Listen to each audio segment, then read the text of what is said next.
अस्सलाम वालेकुम नाज़रीन। इस एपिसोड के शुरुआत में हम देखते हैं तुर्गुत बे काई कबीले में दाखिल होते हैं। लोहार तलवारें बना रहे होते हैं, तीर कमानें भी तैयार की जा रही होती हैं। गाजी बच्चों के साथ कामकाज में मसरूफ होता है और तुर्गुत बे पे नजर पड़ते साथ ही कहता है, ये कौन है? ये कहते साथ ही वो उनके पीछे पीछे चल पड़ता है। खवातीन खाना बनाने में मसरूफ होती हैं। हलीमा को टेढ़ी मेढ़ी रोटी बनाती हुई देखकर फातिमा कहती है, माँ ये रोटी किस सिपाही को खिलाई जाएगी? इस छोटी सी रोटी से तो गाजी का पेट भी नहीं भरेगा। बाला खतून मुस्कुराते हुए कहती हैं, कोशिश करने वाला पा लेता है बेटी। हमारे सिपाही हमले पे जाएंगे, न जाने वो कब वापस आएंगे। हमें इसलिए मजीद काम करना है। फिर खड़े होकर कहती हैं, हमारा बनाया गया हर लुकमा, पकाया गया हर खाना हमारे सिपाहियों के लिए मजबूती का सामान है। चलो। इसलिए में एक नन्हा सा बच्चा तीर कुमान उठाए बाला खतून के पास आता है और उनसे कहता है, बाला खतून फतुहात पे जाने के लिए सिपाहियों के साथ मैं भी हाजिर हूँ। बाला खतून उसे प्यार करते हुए कहती है, मैं जानती हूँ, लेकिन हमें अभी कबीले में तुम्हारी सख्त जरूरत है। तो वो बच्चा कहता है, हाँ बस आप हमें खबर देना यही काफी होगा।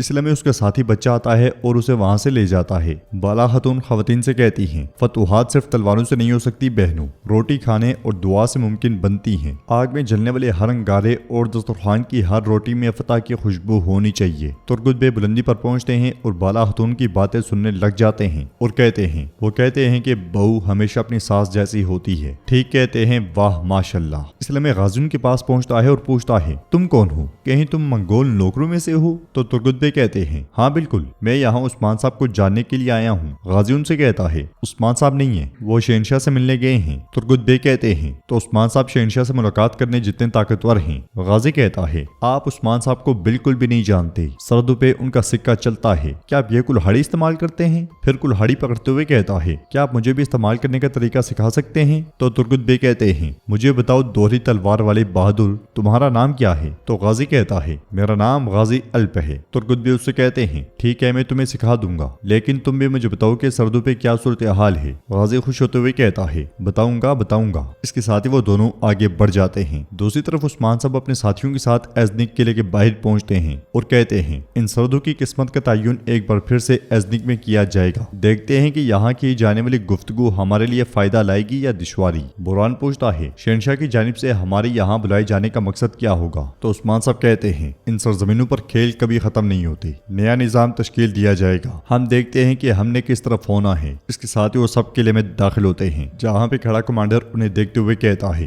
रोमी सल्तनत के कीमती और अजीम शहर, ईसाइयों का कदीम कस्बा जो कभी फतह नहीं हुआ, एज़निक में खुशामदीद उस्मान साहब। तो बुरहान कहता है, किसी वक्त में कोतलमश ओगलो सुलेमान शाह ने जिस शहर को फतह किया उसमें हमारा इस्तकबाल करने का शुक्रिया। कमांडर उस्मान साहब से कहता है, अजीम शहनशाह अंद्रोनिकोस आपका इंतजार कर रहे हैं। घोड़े से उतरने के बाद उस्मान साहब तलवारें बुरहान के हवाले कर देते हैं और कमांडर के साथ चल पड़ते हैं। काई कबीले में सिपाही मशक कर रहे होते हैं। गाजी तुर्गुत बे को लेकर वहां आता है और छोटी सी कुल्हाड़ी से मशक करते हुए कहता है, जरा मुझे देखें चचा। वो कुल्हाड़ी उछालता ही है कि उसके हाथ से गिर जाती है। ये देखकर वो कहता है, मैं दोहरी तलवारें बहुत अच्छे तरीके से इस्तेमाल करता हूँ, लेकिन मैं कुल्हाड़ी इस्तेमाल नहीं कर सकता। मैंने बहुत तरबियत हासिल की, अभी भी ये मेरे हाथ से छूट रही है। मेरी गलती क्या है चचा बताएं? तो तुर्गुत बे उससे कहते हैं, क्योंकि तुम इसे बहुत मजबूती से पकड़ रहे हो। तुम्हें इसे मजबूती से नहीं बल्कि मुतवाजन तरीके से पकड़ना चाहिए। अब मुझे देखो। ये कहते साथ ही तुर्गुत बे मुख्तलिफ तरीकों से कुल्हाड़ा हाथ में घुमाने लग जाते हैं और शानदार करतब का मुजाहरा करते हैं। ये देखते हुए गाजी कहता है, वाह माशाल्लाह। उन्हें देखते हुए आइकुद सिपाहियों से पूछता है, भाइयों ये कुल्हाड़ी लहराने वाला अजनबी कौन है? तो क्यमास कहता है, वल्लाह मैंने इसे पहले कभी नहीं देखा, लेकिन कुल्हाड़ी का इस्तेमाल करना खूब जानता है। बताओ आइकुद, क्या तुम में इस बहादुर को शिकस्त देने की ताकत है? तो आइकुद आगे बढ़ते हुए कहता है, चलो देखते हैं। गाजी तुर्गुत बे से कहता है, चचा आपने ऐसा कैसे किया है? तुर्गुत बे उससे प्यार करते हुए कहते हैं, कुल्हाड़ी सिर्फ तुम्हारा हथियार नहीं, ये तुम्हारा बाजू और पर है। अगर तुम ऐसा सोचते हो तो ये तुम्हारे हाथों से कभी भी नहीं छूटेगी।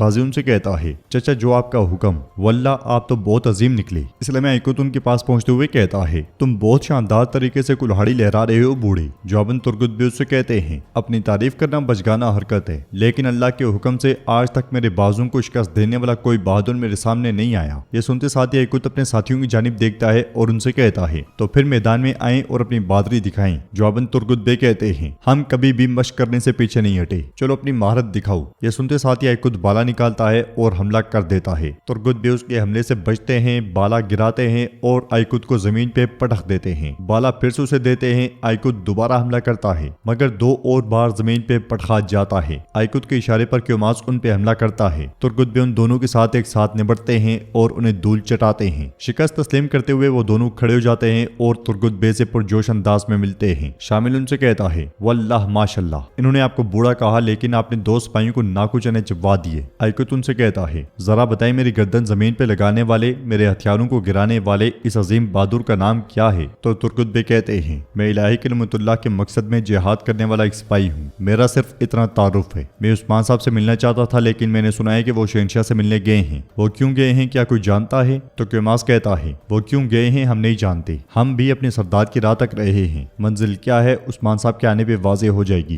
ازنک میں کمانڈر عثمان صاحب کو لے کر شہنشاہ کے پاس آتا ہے۔ عثمان صاحب کو دیکھ کر شہنشاہ کہتا ہے صلح کے دوران آپ کو دوستانہ انداز میں اس طرح اپنے سامنے دیکھنا کتنا خوشگوار ہے، آپ نے میری دعوت پہ لبیک کہا، میں بہت مشکور ہوں۔ تو عثمان صاحب کہتے ہیں مغرب میں آنا ہمارا کبھی نہ ختم ہونے والا اصول ہے شہنشاہ اندرونیکوس۔ شہنشاہ ان سے کہتا ہے یہ دسترخوان آپ کے لیے تیار کیا گیا ہے، تشریف رکھیں۔ دونوں آگے بڑھ کر بیٹھ جاتے ہیں اور شہنشاہ کہتا ہے آپ کی طاقت اب بھی آپ کی حکمرانی کی طرح آپ کے ساتھ ہے، وقت نے آپ کے ساتھ خوب سلوک کیا، آپ بوڑھے نہیں ہوئے۔ جواب میں عثمان صاحب کہتے ہیں ہمیں نہ جنگ تھکاتی ہے نہ بازنطینی چالیں تھکاتی ہیں، اپنی چالوں اور کوششوں کی ناکامی کے باوجود، بورسا کو گلاڈیوس کی بغاوت کے ساتھ منگولوں کو دینے کے باوجود میں تمہیں بہت زیادہ خوش دیکھ رہا ہوں۔ تو شہنشاہ کہتا ہے آپ ہزاروں سال پرانی رومی سلطنت کے بارے میں بات کر رہے ہیں عثمان صاحب، ہم نے منصوبے بنائے اگرچہ جان میں بھی پھنسے لیکن ہم ہمیشہ ثابت قدم رہے کیونکہ ہماری بنیادیں مضبوط ہیں، میں آدھی دنیا کا مالک ہوں، ہمارے بنائے گئے راستوں کے ساتھ آیا صوفیہ جیسی انوکھی عمارت کے ساتھ دنیا کو تہذیب سے ہم نے روشناس کروایا۔ ہاں اس کے علاوہ اس دوران نقصان سے دوچار ہونے والی واحد ریاست بازنطین نہیں ہے، میں نے سنا ہے الہانی منگولوں نے آپ کے قبیلے کو قبضے میں لے لیا۔ یہ سن کر عثمان صاحب کہتے ہیں ترک ہار ہی کیوں نہ جائے، اپنی کھوئی ہوئی چیز واپس نہ لینے تک ہرگز نہیں رکتا۔ تو اندرونیکوس پرانے وقتوں میں تمہاری سلطنت میں خوف پھیلانے والے ہمارے اجداد چاغری بے سلطان الپرسلان کے والد اور تغرل صاحب، تم انہیں خوب جانتے ہو، وہ بھی اپنے قبیلوں سے محروم ہو گئے تھے، غزنوی اور کارخانیوں نے انہیں کمتر سمجھا، لیکن میرے آباء و اجداد کے خواب اتنے مضبوط تھے کہ ملازگرت میں سب سے دردناک حالت میں تم نے مشاہدہ کیا، اس وقت سے ترکوں کا مقصد اور خواب کبھی نہیں بدلا،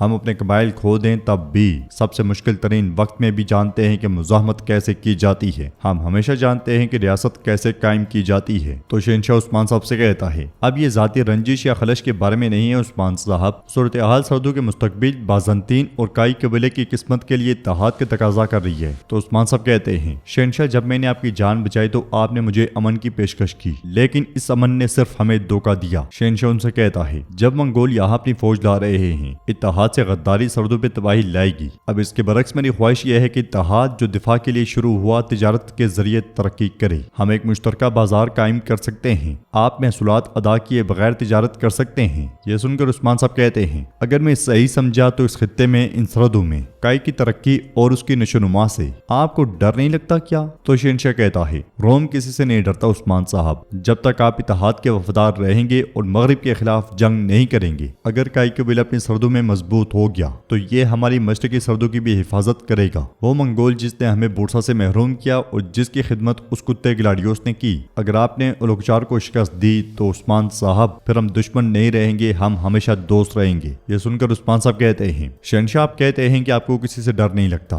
لیکن آپ کا باغی کماندار گلاڈیوس، آپ اسے ڈر رہے ہیں؟ شہنشاہ غصے سے کہتا ہے وہ غدار ہے، یہ خوف کے بارے میں نہیں ہے، اصل مسئلہ وہ زخم ہے جو اس نے بازنطین کو دیا ہے، میں اس دشمن کو پسند کرتا ہوں جو میری آنکھوں میں آنکھیں ڈال کر بات کرے، وار کرے، بجائے ایک غدار کے جو میری پیٹ میں چھرا گھونپے۔ تو ناظرین اس کے ساتھ یہ ایپیسوڈ بھی اختتام پذیر ہوتی ہے۔ ویڈیو پسند آئے تو لائک کر دیں، شیئر کر دیں، سبسکرائب نہیں کیا ہوا تو سبسکرائب کرنے کے ساتھ ساتھ گھنٹی والے آئیکن کو دبانا مت بھولیں۔ ملتے ہیں انشاءاللہ نیکسٹ ویڈیو میں، تب تک کے لیے رکھیں اپنا اور اپنوں کا بہت زیادہ خیال۔ اللہ نگہبان۔